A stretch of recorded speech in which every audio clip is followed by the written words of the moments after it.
Hello and welcome back to the channel. Welcome back to another video. In this one, we're going to have a look at how I got on in Game Week 13 and how I'm lining up for Game Week 14 as I've got a lot of injured players. But before we start, Game Week 13, 92 points, about as good as it can get. So I played my free hit chip. I've gone from 1.4 million in rank to 224k. Unbelievable jump, 92 points on free hit. Like I say, about as good as it can get. So I went with triple Aston Villa defence, and that paid off. Cash 6 points, Konza 8 points, Martinez 7 points. A clean sheet for them and some bonus points, ideal. I went for triple City, Foden with the 15 points. I nearly went for Doku instead of him. Then it's Haaland, obviously not great from him, but a lot of people triple captained, and I'm not annoyed that he didn't return really. O'Reilly as well coming through with some points. Then I went for triple Brentford to Thiago with 13, I went for Dango with 12, and Sharda not doing a lot. Then I even went for Gakpo. I was thinking about doing Bruno Fernandes with that one. So when Bruno Fernandes came through with a bit of a haul, I was thinking I should have gone for him, but I did go for Gakpo and he ended up getting more points. Also, if I went for Bruno, I wouldn't have had Van Dijk on my bench. I would have had to go for a cheaper bench option, and Van Dijk came off the bench for Salah. So 92 points, like I say, it could not have gone better. 1.4 million to 224k. Unbelievable week. This is my Game Week 13 free hit, obviously. So these players aren't actually in my team. If we have a look at how I'm lined up for Game Week 14 now, and as you can see, in goal, I've got David Raya, Brentford at home, about as good a fixture as you can get. Really, really good fixture. Dubravka actually has an okay fixture himself, but it's not one that I want to play him in for sure. It will definitely be Raya with Brentford at home. I've got one free transfer, as you can see up there. I've got 1 million in the bank. I'll talk about that at the end because I will have to use that transfer, I'm pretty sure. Onto the defenders. Now, as you can see, Senesi is in red here. He is suspended for this game, so I can't play him. I don't think I will have to sell him though. I mean, I could, because these guys that I'm going to have to play don't have the best fixture. Starting with Richards though, Burnley away, that is obviously an unbelievable fixture. Very happy to be playing him. The Palace defence is just pretty good right now as well, so I'm fine with that. Van Dijk has Sunderland at home. I can't work out if Liverpool looked a bit better against West Ham or it was because West Ham were terrible. Either way, I'm playing Van Dijk with Sunderland at home. Sunderland just seem to be a little bit worse when they're away from home as well, so I don't mind this fixture at all. And at this point, I mean, beggars can't be choosers. With my defence, I'm having to play him. Then you can see I've got Anderson and I've got Mukiele.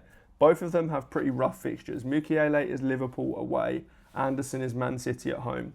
I've currently got Anderson in my 11 just because he's got a home fixture. That is pretty much my only reasoning for that. Not really sure which one I'll play. And I can't really sell Senesi with my one free transfer because I kind of need to use it elsewhere. So I'm going to have to go with one of these guys. At the moment, it's Anderson. If we move on to the midfield, now this is where there's more issues. So starting over here, Cunha obviously missed out in the last game and the game before. I'm not sure if he's going to be ready. Amorim did say some okay things about him the other day, so maybe he will be. I mean, we'll get a press conference. However, Man United don't play till Thursday, and that press conference will happen on Tuesday. So I probably won't know enough information. But again, to be honest, I haven't got enough free transfers to do anything with him anyway. So he's going to have to stay, and I'm going to have to just hope he plays. Semenyo obviously came back from his illness or injury or whatever it was, to be honest, and played at the weekend. So he's got Everton at home. Good fixture, to be honest. Then there's Sarr. Now, Glasner's pretty much said about Sarr that he is likely to miss right up until the African Cup of Nations or until he goes to that tournament. He may get one game before that. But if he's going to miss quite a few and then obviously miss the African Cup of Nations games, then to me it just makes sense to sell him. I'll talk about my transfer plans at the end, but he will probably have to leave my team. I've got Bruno Fernandes, I've got Mbeumo. They've both got West Ham at home, obviously with Cunha as well. A really, really good fixture. West Ham looks really, really bad against Liverpool at the weekend. I mean, they've looked bad for a while, especially defensively, but they looked especially bad against Liverpool at the weekend, so I'm happy with this. I may actually captain one of them. We'll see in a second who I've currently got the armband on, but I'm quite happy with that midfield. If Cunha's fit, and obviously I will have to sell Sarr.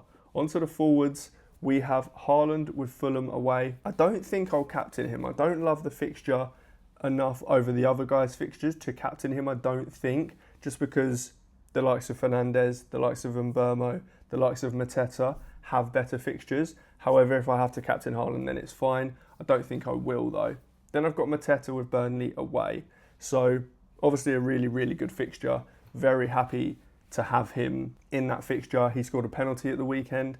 I'd like to have Sarr in that fixture because obviously Burnley is as good as it gets. Onto my transfer now, and so as I mentioned, Sarr is going to have to leave. There isn't an obvious replacement that I really like, which is quite annoying because most of the time when somebody gets injured or suspended, there is kind of an obvious replacement. For this guy, there kind of isn't right now. I could go for someone like Pino. I could do a straight swap from Sarr to Pino, which is an option, and Palace do have some good fixtures. However, I'm just not 100% sure he plays all the minutes. With Sarr out, he probably does get a bit of a minutes bump, but I'm not 100% sure he gets all of the minutes. Now, the other option I could go for is Szoboszlai. Again, I'm not 100% sure on his positioning. Sometimes he's playing at right back, sometimes he's playing a little bit deeper. He should just be playing at number 10 the whole time because he's that good. But that hasn't really been happening all of the time, and it does impact his ability to get points if he's playing at right back. I mean, his defensive contributions is probably better out there, but attacking returns not so much. Another guy I could go for is Minte from Brighton.